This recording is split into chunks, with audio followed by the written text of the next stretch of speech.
Burger और पिज्जों का कत्लेआम चल रहा है। आपकी वजह से लोगों ने अपने होटलों में बुफे बंद कर दिए हैं ते ਤੁਹਾਡੇ ਤੇ मैं तरस नहीं खाना मेरी जान। सरदार साहब एक वलीमे ते गए ने, इन्नी रोटी खाती बेहोश हो गए। मैं क्या भाजी पक्की खा लो, कहते पक्की की जगह होंदी तो रोटी और खा लेंगे। वाह वाह कोमल मीर वाह वाह।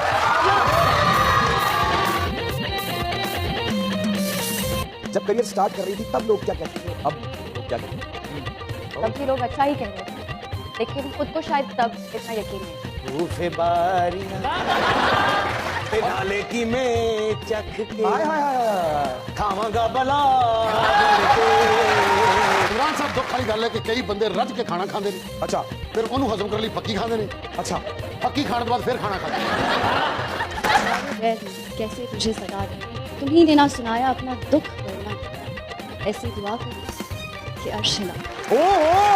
दोस्त तो दोस्त का वसीला है, मैं करूं तो साला क्या ढीला है। देखिए प्रोग्राम मजाकरा आज